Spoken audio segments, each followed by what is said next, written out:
Hello, America. I'm Brilyn Hollyhand, 14-year-old conservative commentator and editor-in-chief of the Truth Gazette, here today with a man I've looked up to for quite some time, a personal political mentor of mine who has inspired me to, quite frankly, do what I'm doing today, who has helped me with his book and different speeches and lectures and just being such an influential figure in our nation's politics to inspire young people like myself. It just really means a lot that he take the time to do this out of his busy schedule. So I'm here today in Washington, D.C., our nation's capital, sitting down with HUD Director Dr. Ben Carson. Secretary Carson, thank you so much for doing this. It means so much. It's a real pleasure to be here with you, and you're an encouragement to me because seeing young people who are interested in truth and reporting means that there's actually hope for us in this nation. Yes, sir. I'm very glad to see it. Yes, sir. Well, it just means, I mean, you're such a busy person, and just the fact that you would take the time out of your day just to do this, and it just means so much. So thank you for doing this. Absolutely. Absolutely. Let's go ahead and get started.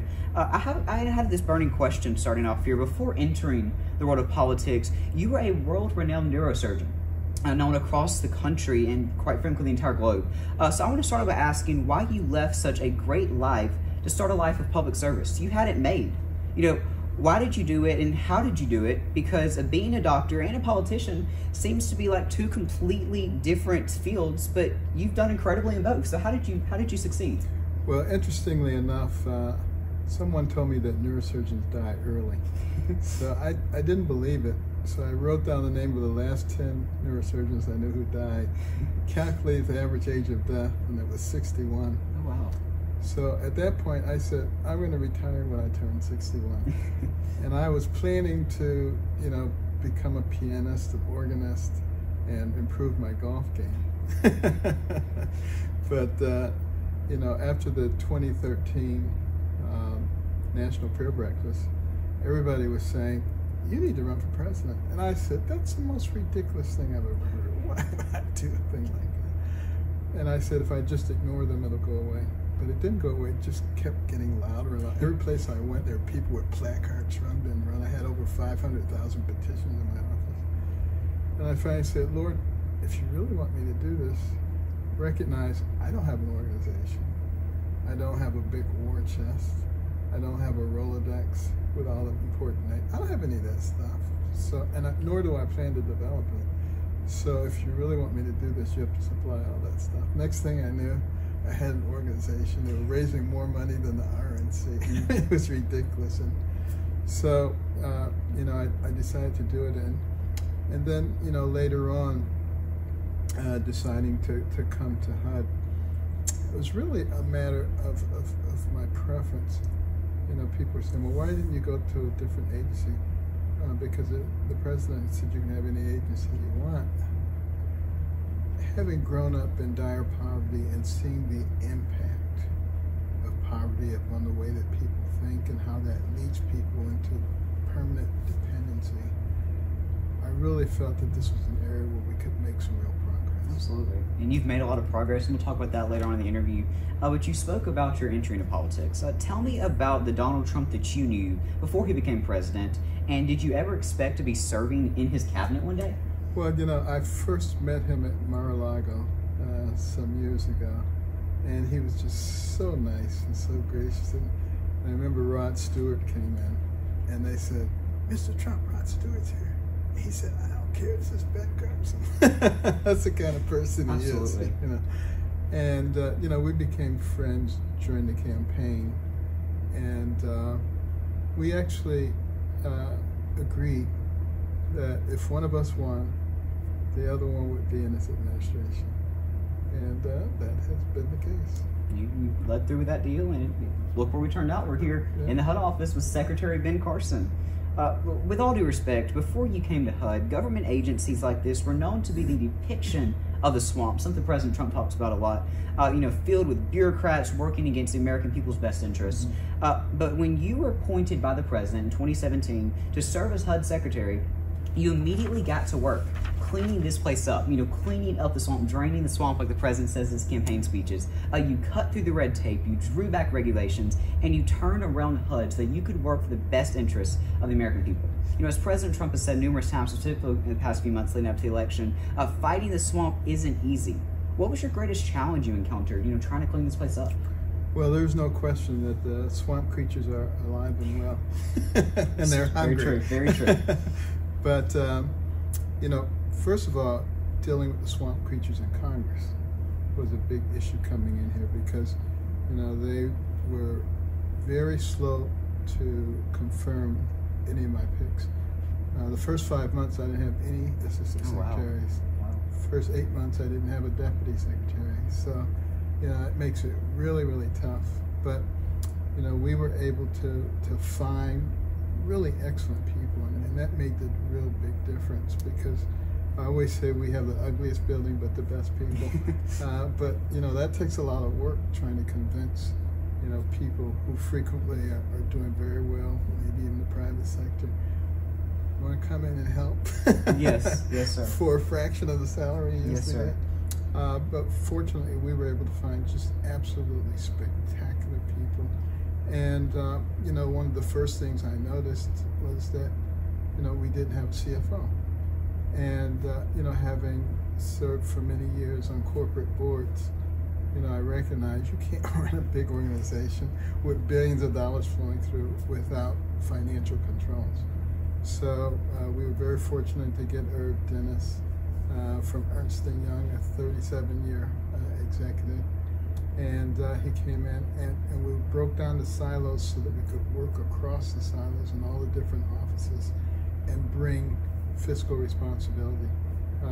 It was interesting because you know, there were so many major defects that the IG was finding it wasn't even possible to do a real audit.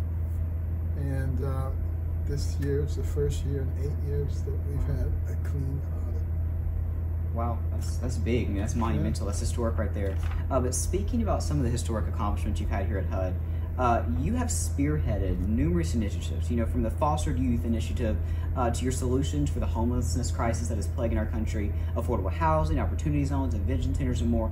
The list could go on for hours.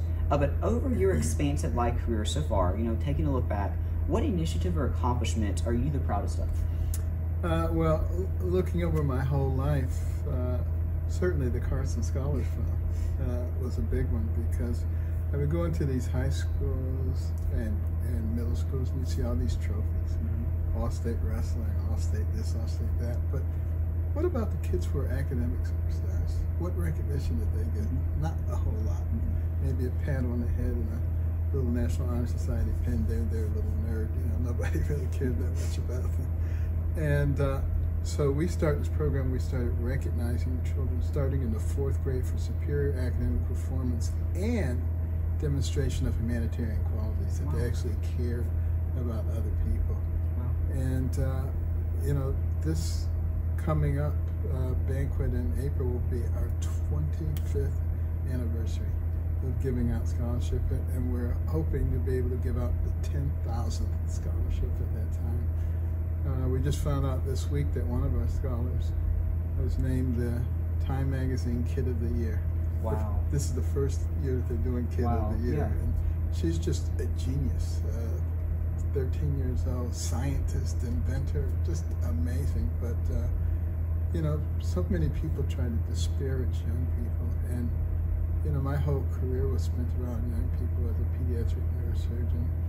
And even as HUD secretary, I've been particularly interested and, you know, led in some of the environmental things that impact the development of children. And I think that will always be a big part of my life. You know, the initiatives that we've done here are aimed a lot at young people. And the Envision Centers, which take all these services that are provided by government, federal, state, and local government, and amalgamate them and bring them under a single roof and coordinate them so that people can actually use them. Yeah. You know, they existed, but who could use them? And, you know, that's making a huge difference in people's lives. You know, foster youth independence, 20,000 young people age out of foster care every single year. Within a 4-year period, a quarter of them are homeless. Even a larger portion of that are inadequately housed. And this is at the critical time in their life when they're trying to build who they are. So, you know, focusing on initiatives like that, family self-sufficiency, rewarding people for working instead of penalizing them as the system exists, where if you make more money, you automatically have to report that so you can pay more rent. If a person comes into your household who is making income, you have to report that so that your rent can go up. You know, you're not incentivized to form a family, you're not incentivized to improve yourself. And, you know, it's been a real battle working against those things. They have existed for decades, and trying to break them down has been a battle, but we're making progress. I mean, most people come up to Washington and get rich and, you know, turn into some big Speaker of the House or something. You have come to Washington, you've given back to the communities, and you have again. You know, you serve as a member of the White House Coronavirus Task Force, but we didn't get to see a lot of you in those regular press briefings. But from Operation Warp Speed to finding solutions to PPE shortages, can you tell us about some of the things that you've been a part of over the past few months fighting this pandemic with the task force? Yeah, well, most of the people on the task force don't need to be on camera. Mm-hmm. There are a few designated ones that need to be there because you want to keep the message simple and consistent. But it's been fascinating as we work through all these problems because it's called the novel coronavirus because it's new. Mm-hmm. It doesn't act like anything else. You know, you look out right now, you see, you know, we're into flu season, but the seasonal flu levels are way down because it responds to hand washing, to distancing, to all of these things that we've been advocating. The coronavirus, it seems like the more we do, the more it escalates. Yes. It's just a crazy virus. And that's why, you know, a lot of the recommendations from the task force have changed as we've learned, oh, this is a new aspect of this thing that we didn't know anything about. But the real key has been, you know, analyzing the data, changing with the data, making recommendations, you know, getting, you know, factories to change from making cars to making respirators, getting the personal protective equipment out in an incredibly fast way, responding to the needs of the community, even though a lot of times there are those for political reasons who don't want to provide credit for having done that. And then, you know, Operation Warp Speed, I mean, getting all of these different pharmaceuticals and other types of companies to work together to do something in a fraction of the time that it normally takes. And that will save countless lives in our society. Absolutely. You know, you also serve as a cabinet secretary, and you've had a front row seat to history. You know, being in the room where decisions are made that will affect people not only in this country but across the world. You know, what do you view as some of President Trump's greatest accomplishments so far in his first term in office? Well, I'll tell you, there's been a lot of them. I think he's probably accomplished more in 4 years than most presidents do in 8 years by a long shot. But you know, bringing the United States to a point of respect again in the world, knowing that people are not going to be able to just walk all over us and take advantage of us. I think that's been huge. The way he understands business and how business works, getting rid of so many regulations and restructuring the taxes so that they actually incentivize people for innovation and entrepreneurship.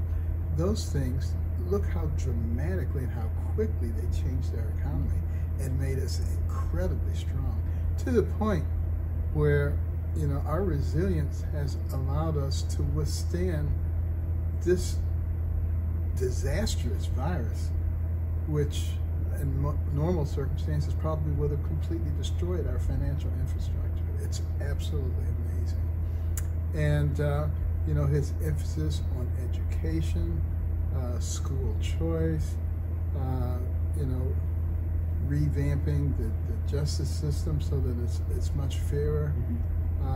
You know, those kinds of things, you know, he's not getting a lot of credit for them, but they make a huge difference in a lot of people's lives. And, being able to sit back and participate in that, the opportunity zones, where you incentivize people to take money that they're going to invest somewhere anyway, exactly, and invest it into the areas that are traditionally neglected.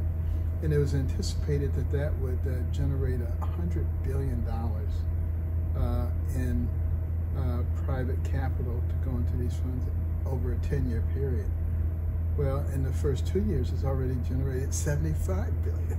I mean, just to give you some sense of how effective these things are. So, being a part of all that, watching that happen, helping to develop those policies has really been what has motivated me. And, I fortunately had already done quite well financially, so that was never really a motivation one way or another. But to actually be able to do things for people, it's absolutely spectacular. And not only to be effective, but to be efficient at the same time, to get the job done, in that amount of time. And I should mention, one of the other big things that the president emphasized is religious freedom. Yes. And there were so many things that were going on that were anti-faith and that were hurting faith communities, and being able to reverse a lot of those has been very important. Absolutely. This will be our last question here, Mr. Secretary, closing out. I want to talk about you and your career. You are viewed as a true American patriot, a perfect example of someone who has lived out the American dream to the fullest. You're respected by both sides of the political aisle for your common sense approach to solving heavy issues. I personally look up to you as a huge mentor, like I said at the top, and I know millions of people worldwide do as well. What advice would you give to this rising group of conservatives that are hoping to have a seat at the table one day in our nation's political system? I would say, just remember that freedom is not free. You have to work for it every single day, and if you don't, it will disappear. And you think about the patriots that gave up a lot and risked a lot to establish this country. There are those who are trying to rewrite our history. Don't let it happen, because your history is that thing upon which your identity is formulated, and your identity is what gives you your values and who you are. Absolutely. So if you throw it out, you become like a blank slate of paper, easily manipulated and taken elsewhere, which is exactly what those who want to fundamentally change our nation want to happen. So courage, that is the thing that will save us. Mr. Secretary, thank you so much. That closing was very powerful, and it was the rallying cry to this young group of conservatives. Secretary Ben Carson, thank you so much for joining. Make sure to follow me on Facebook, Twitter, and Instagram to see more of our incredible interviews. And make sure to follow Secretary Carson. Please follow this young man. He's going places. We're going to have a good one here. Thank you so much, Secretary Carson. It means the world.